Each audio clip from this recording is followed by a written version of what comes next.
Hey guys, Max here. Let's talk about Apple Vision Pro. I want to start off being honest. The fact that price was an issue for me from the start. When Apple announced it back in the summertime, $3,500 was like, wow. But somehow I knew that I was going to get it. I actually was planning to pre-order it, but I didn't pre-order because I just couldn't deal with the price.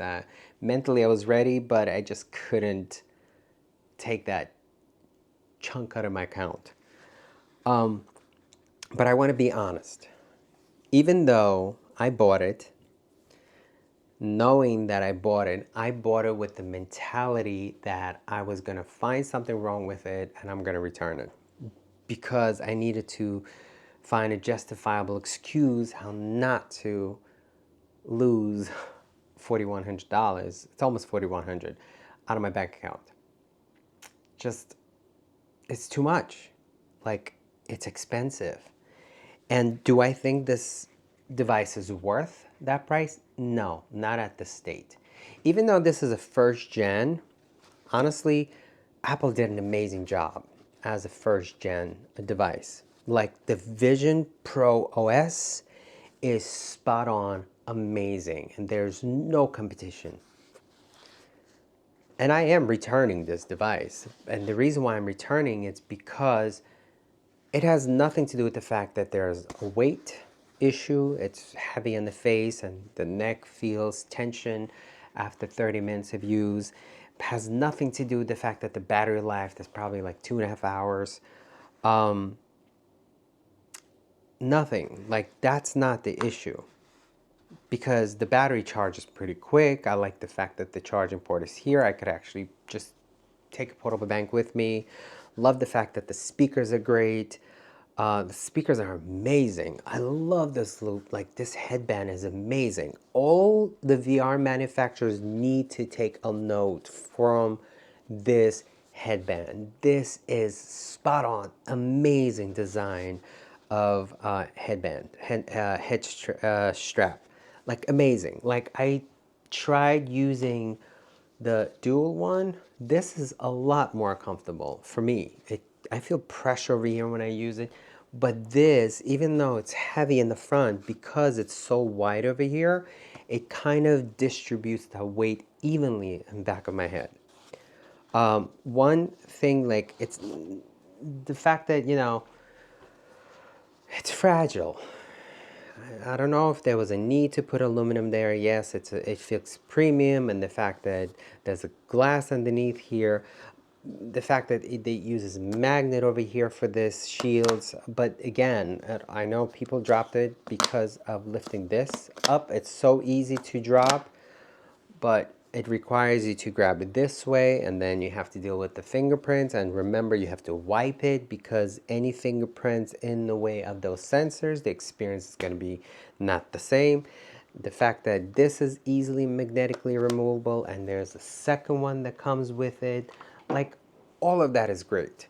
Like, that's great. Even though, like, right now there's fans working and it's blowing warm air and I could feel warm air, none of that is the reason why I'm returning it. I think what Apple Vision Pro did with Vision OS, amazing. Those lenses, the 4K display, absolutely amazing. Watching 2D movies has been so pleasing. So happy they did not go with like what Quest 3 did with LCD, because in Apple Vision Pro, the blacks look true black. The whites look bright white. All of that has been amazing. The colors are so crisp. Now, the brightness measurement, like in nits, when you're referring to the phones or tablets, now we're hearing numbers like, I think OnePlus is like up to 4,500 nits. Like, you don't measure nits in Apple Vision Pro. Oh, it stopped. The same way. The VR headsets, and I will refer to this as VR, AR, because even though spatial computing, my experience has been pretty much VR and AR. You are in a virtual space. when you're using pass-through, you use an augmented type of reality. So VR, AR. So none of that, the weight, all of that, that's not even negative. I'm not even going based on comparing to Quest 3 because this I bought first. Let me cover this display. Like, I bought this first, despite looking for excuses to return it because it's so expensive. I bought Quest 3 just out of curiosity. Why is there such a good feedback from so many users? Just to see, because I loved using this. Like, that 4K experience, that OS, the OS being so free without needing to create any boundaries, just being free in whatever the environment or space you need to be. Activate pass through. Go do what you have to do. Put any windows as much as you want. Size them up as much as you want. Watch movies, like surf the web. Go on applications, whatever the applications are available at this point. Like, all of that is amazing. There's no limiting factors as far as utilizing your virtual environment or going into environments like the environments that are included in Apple Vision Pro. It feels like I'm there. It's so high quality. Watching 3D movies has been amazing. Like, a lot of things about this device screams amazing. Amazing, amazing, amazing. The 2D qualities, 3D quality movies, they don't feel 4K to me. They feel more around like 2K quality, but still, like, comparing to any previous VR headset I ever tried or used, and I've had several, the 3D experience on this is so far above any of those. VR videos, pretty disappointing in my opinion, but I don't think it has to do anything with this. It's just the content that's available at this point. While looking, let's say, in like 360 or VR experience, like, you looking at someone, they look pretty good, like spot on. But then when you look at the side, you see loss of detail, you see blurry, like not in focus, disappointing. But same thing with Quest 3.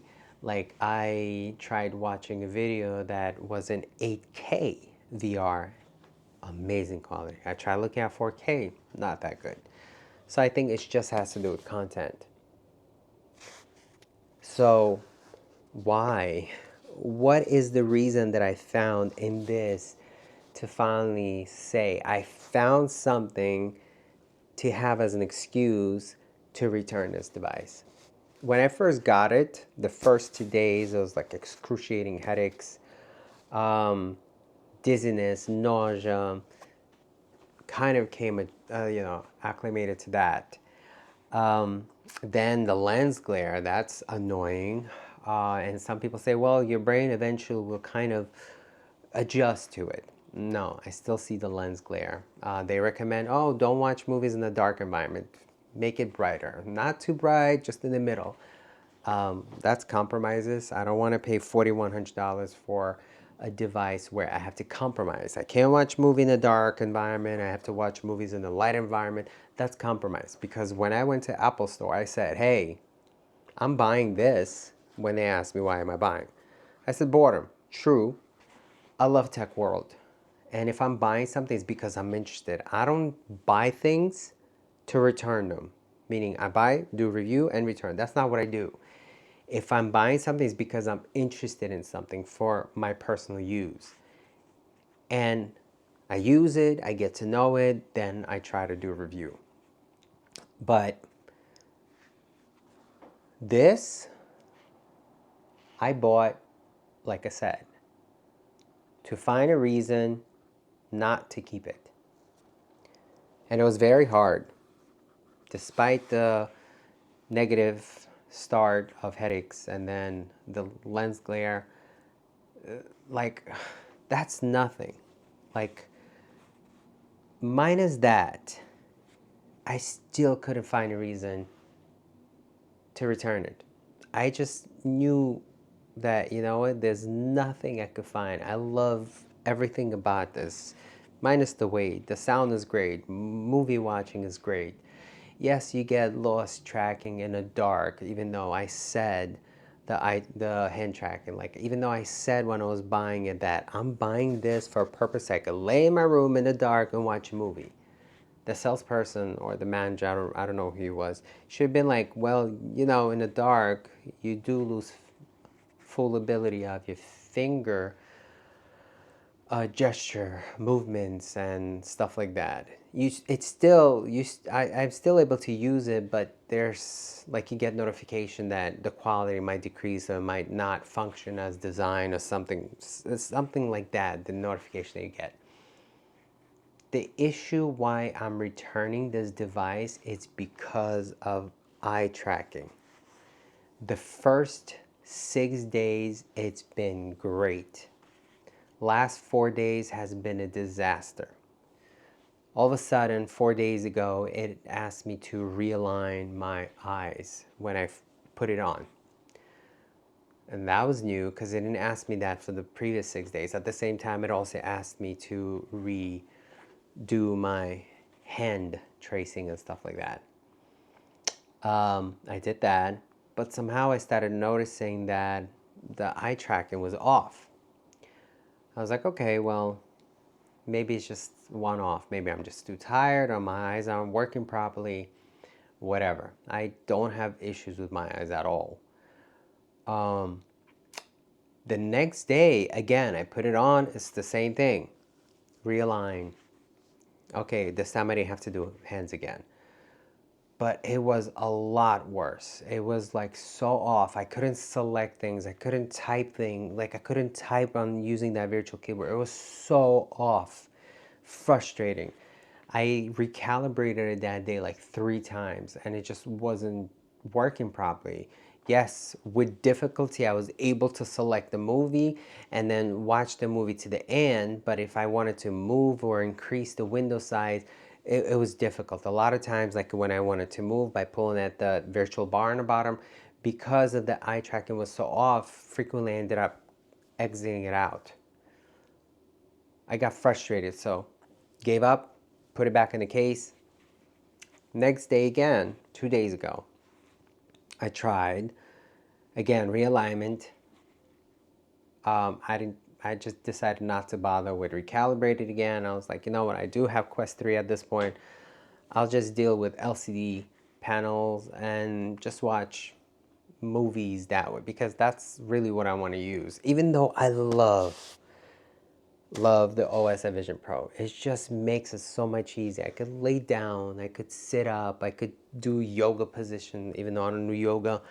Like whatever the position I want to be in, I can make it my own experience. I could place those windows wherever I want them to be. With Quest 3, I'm going to do a comparison video. It's not the same experience.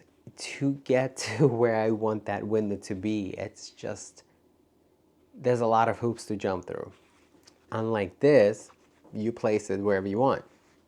The problem is now with the tracking, placing those windows, it's not that easy. So that's already a problem. So 2 days ago, I was like, I'm not bothering with it. So I put it back in the case. Yesterday, I was like, I miss the visual experience of Apple Vision Pro. Like I really miss it. Like I want to watch movies and the quality that Apple Vision Pro does. But since no Netflix is available application, since no YouTube application is available, Juno is available, but it's a horrible application. I think it's just a skinned web version because frequently there's videos that I want to watch that it gives me an error message saying, oh, upgrade to supported web browser or something like that, and it's giving me options like Chrome. So to me, that's already not a YouTube application. It's just probably a skinned web version. So using YouTube through Safari or using Netflix through Safari is just such a exhausting experience with the eye tracking to be so off. Most of the time I click on the wrong things. Most of the time I can't even type the same thing, or if I use speech to text, and then the autocorrect sometimes messes up, then I have to fix that word. It just comes out to be such a big mess. I just ended up erasing it all. Now, I've tried calibrating so many times. I've even tried switching two eyes to just one eye. It's the same issue. I even activated where you could see it's like a cursor, like a circular cursor. Reminds me of like the iPad when you're using a touchpad. That cursor that goes on the screen and shows where the eye is looking at, and it's so off. There was one time, an example where I'm gonna post that video, where I wanted to type apple, but it just couldn't get to the P letter. It's just going back and forth. And then, like with luck, I caught that P on time and it got it. But then, second time, like I was trying to do it, it was just a few letters off, a couple of letters off from where I was looking at. It's just the only thing, like, I've been pretty active as far as going on Reddit and reading things and asking what people have to say as a suggestion. I think the only thing that's left for me is to factory reset, because the other option is completely disable eye tracking and just use like head gesture. Like if I wanted to go up on the address bar and on the browser, I just have to lift my head all the way up to get the cursor there. Is that a $4,100 device? No. And it's not something that yeah, I was looking for things not to like about this, even though I've been impressed so far up until the issues that I started having. And the thing is, that's a pretty big issue. It's not the issue that I was actually wanting to find, because up until that point, I was gonna keep Apple Vision Pro because everything about it that I love so far. This just randomly popped up. I don't know if it's a software issue, I don't know if it's a hardware issue, but I'm within the return period, and this is a first generation device. So I'm at the point right now, do I go and try to exchange it and then wait again? Or do I keep this one and hope that Apple releases a software issue? Maybe there's a bug. Do I really want to sit out that period while bugs or whatever it is going on with this is addressed before this becomes an actual device that's ready for the public? Because at this point, not a lot of applications specifically designed for Apple Vision Pro. And even the application, like there's a tab that says iPad and iPhone. With my understanding, I think it was advertised that a full catalog of iPad applications will be available. It's not full. I think at this point I'm only able to use about 20 to 30% of application that I use on my iPad or an iPhone. So not all of them are there. But it's okay because Safari kind of makes up for it, utilizing like the web. Yes, I would love to have Netflix because on the go, I'd be able to download a movie, especially if I'm traveling. So I'm not relying on the internet. That would be an amazing like device for traveling. But I can't do that. I can't do that with the YouTube. I'm not going to use Juno. That's just absolutely horrible. So I can't download on youtube.com. So that's a minus. But again, that's something I'm sure at some point Netflix is going to release something, or YouTube. I'm just assuming, because on Quest 3, Netflix has been the way it is for years already, I think, from what I've been reading. But the eye tracking, I just can't get over this. And it happens so randomly when I'm very careful with this device. I take care of it so carefully. It's always in the case. It's never laying around. I'm cleaning the sensors gently. It's just randomly. So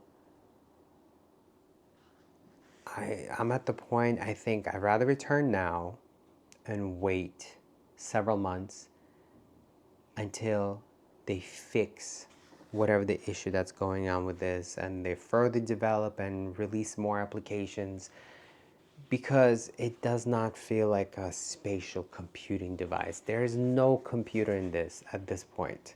Just feels like a fully extra developed an iPad. That's what it is. Yes, iPad has limitations of how many windows and all that, like Stage Manager. This is more of a spatial experience. I think that's what they call it, spatial computer, because you have all the space and you can place the windows wherever you want. Pass-through is horrible. It's a little bit better than Quest 3, but still horrible. I, even though like before buying it, I watched the videos on YouTube, that pass-through looked good, but I think it's just the way Apple Vision Pro records it. In reality, it's pretty grainy.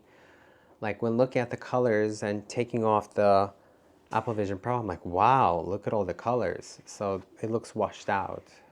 Maybe it's a software updates, and that's why right now there's a lot of maybe. And it's not even the eye tracking issue. I think the eye tracking issue was the beginning of domino effect, meaning there's a lot of maybe with this device. The future it looks very promising, but the future is not now. It's only beginning. And I don't think it's worth to pay $4,100 for maybe device at this point. Will this device have that? Who knows if Netflix is going to release an application for this? I use Netflix all the time.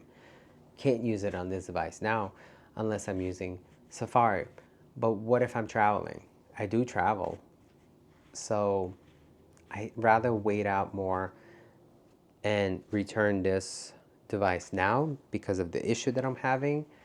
But I'm definitely expecting to be back with Apple Vision Pro.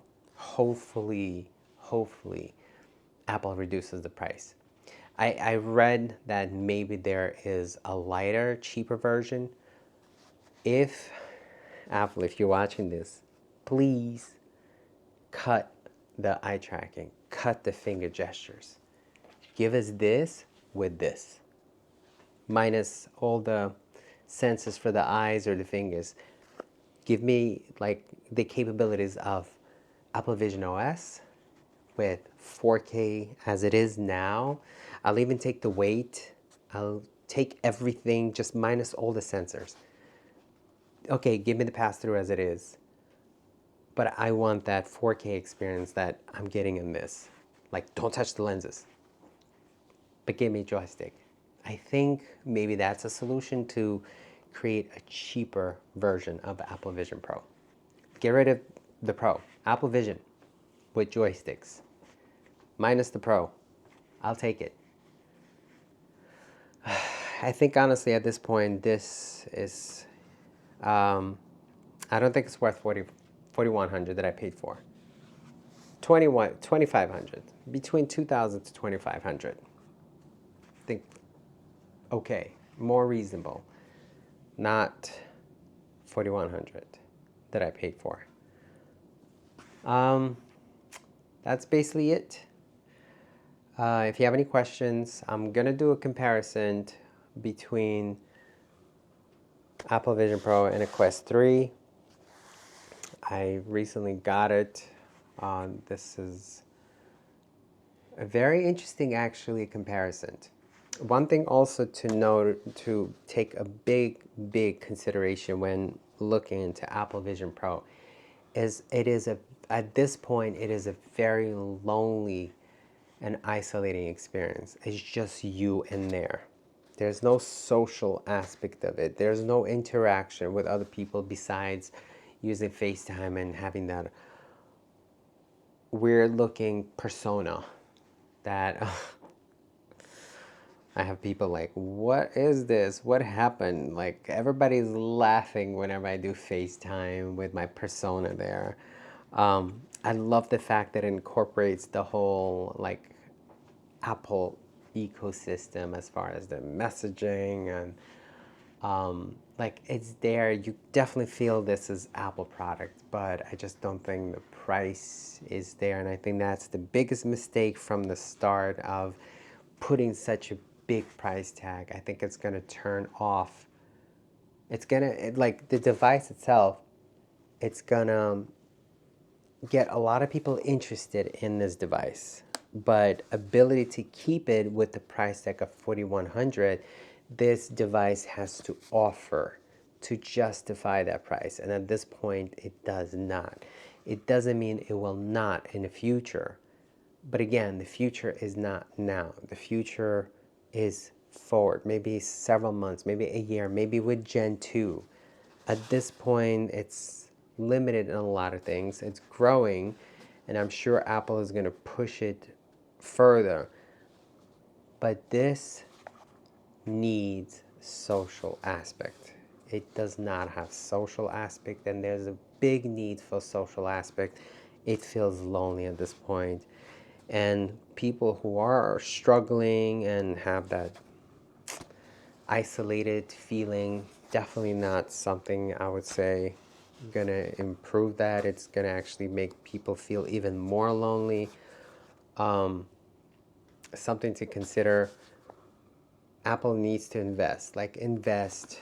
Now you have the chance. Like, Apple, if you're listening, now you have the chance to create a bubble, a social bubble where all the Apple fanboys, all the Apple users join that, whether it is through an iPad, an iPhone, or a Mac. And this needs social aspect of it. It's a big minus, because at this point it just feels like a glorified television that has ability to change display sizes, that you could run on an application, that you could run on, use it as a monitor for the computer. It doesn't feel like a computer, and yes, you don't have to be stuck to a television to be on the wall. You can take it with you on the go, but literally that's what it feels like at this point. Anyway, thanks for watching. If you have any questions or any comments, anything positive, negative, post below. I'm still gonna have this for another, I think, like 2 or 3 days. If you want to know more, comment below. Overall, I love this device. The problem is big, but the bigger problem is the price. I think Apple needs to go back to the drawing boards and reconsider the pricing. Okay, thanks for watching.